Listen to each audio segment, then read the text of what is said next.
Girlfriend के चरित्र में शक था तो बॉयफ्रेंड ने लिव इन रिलेशनशिप में रह रही अपनी गर्लफ्रेंड को मौत के घाट उतार दिया।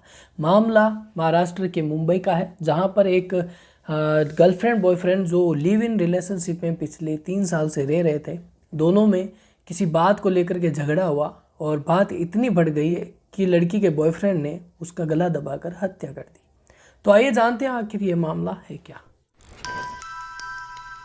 25 वर्षीय प्रतिमा पावल उड़ीसा की रहने वाली थी। प्रतिमा की मुलाकात 2021 में बाढ़ला नामक व्यक्ति से होती है। दोनों 2020 में ट्रेन में मिलते हैं।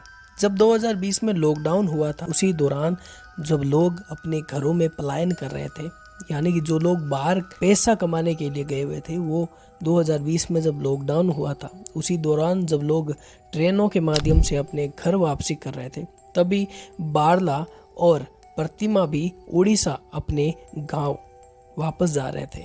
यानी दोनों मुंबई में रहते थे, लेकिन 2020 में जब लॉकडाउन हुआ तो दोनों पलायन करके अपने उड़ीसा अपने घर जा रहे थे। तभी दोनों की मुलाकात ट्रेन में होती है। दोनों उड़ीसा के थे और दोनों एक ही गांव के थे, तो दोनों में बातचीत होती है और बातचीत होने के बाद दोनों एक दोस्त बन जाते हैं। धीरे धीरे दोनों में प्यार हो जाता है। प्रतिमा एक मध्यम परिवार से थी।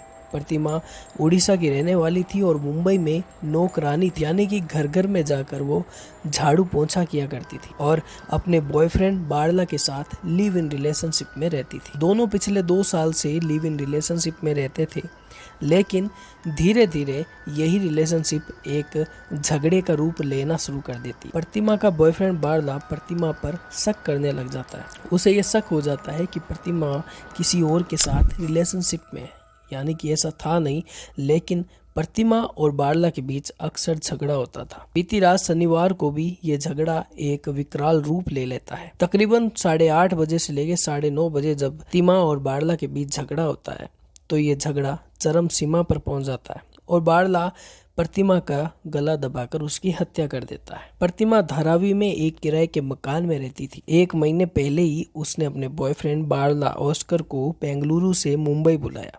15 दिन पहले ही उसने मिठाई की दुकान पर काम करना शुरू किया था। हत्या करने के बाद बाढ़ला को समझ नहीं आ रहा था कि अब इस शव को वो ठिकाने कैसे लगाए। इधर उधर झांका तो तभी उसे एक सूटकेस दिखाई दिया।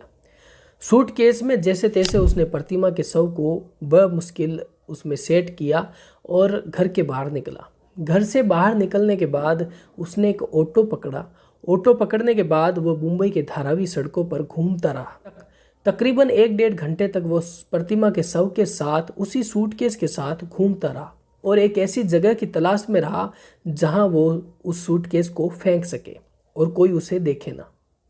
लेकिन आखिर जब वो उसे थक हार कर उसे वह जगह नहीं मिली, तभी एक धारावी के पास मेट्रो स्टेशन का निर्माण हो रहा था। उसने देखा कि कंस्ट्रक्शन का काम चल रहा है और आसपास इतने लोग भी नहीं हैं, कुछ जगह खाली पड़ी है। तो उसने टेम्पू से उस शव को उतारा और खुद भी उतरकर वहां खड़ा हो गया। कुछ देर वहां उसने इंतजार किया और देखा कि कोई उसे ना देखे, तभी वो उस शव को वहां फेंक दे। सूटकेस को बाढ़ला ने वहीं फेंका और दूसरा टेम्पो कर वापस धारावी चला गया। कुछ ही देर बाद, यानी कि 4 से 5 घंटे बाद, लोगों ने जब उस सूटकेस को देखा तो पुलिस को सूचना दी। धारावी की पुलिस जब मौके पर पहुंची तो उन्होंने देखा कि उस सूटकेस में प्रतिमा की लाश है।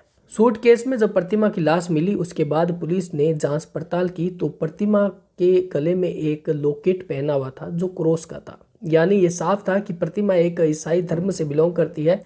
और आसपास के धारावी क्षेत्र में जब पुलिस ने पूछताछ करी तो पुलिस को यह पता चला कि ये लड़की तकरीबन 2 साल से यहाँ रह रही है और किराए पर ले रह रही है। प्रतिमा घरों में झाड़ू पोंछा लगाती थी, नौकरानी का काम करती थी। बाढ़ला से भी उसकी मुलाकात एक ट्रेन के दौरान ही होती है, जब लॉकडाउन में लोग अपने घरों में पलायन कर रहे थे। तभी प्रतिमा और बाढ़ला भी धारावी से वापस अपने उड़ीसा जा रहे थे। अब दोनों की मुलाकात ट्रेन के दौरान होती है और बाढ़ला भी उड़ीसा का रहने वाला था, तो यानी दोनों एक ही गांव के थे। और जब मुलाकात हुई तो दोनों में प्रेम हो गया, प्यार बढ़ गया और दोनों मुंबई में ही रहकर काम करने का निश्चय करते, साथ ही रिलेशनशिप में भी आ गए और लिव इन रिलेशनशिप में भी रहने लगे। अब धीरे धीरे बाढ़ला प्रतिमा पर शक करने लगा और शक की नज़रों से देखने लगा। दोनों में झगड़ा होता था। झगड़ा इस कदर होता था कि मार पीट तक ये बातें पहुंच जाती थी। बीती रात को भी कुछ ऐसा ही हुआ, दोनों के बीच झगड़ा हुआ। बाढ़ला ने अपना होश खोकर प्रतिमा का गला दबा दिया। तो इस तरह लिव इन रिलेशनशिप में रह रही लड़की की हत्या उसी के बॉयफ्रेंड ने गला दबाकर कर दी। आज की इस रिपोर्ट में बस इतना ही। बने रहिए क्राइम जारिये के साथ, मिलते हैं अगली रिपोर्ट में।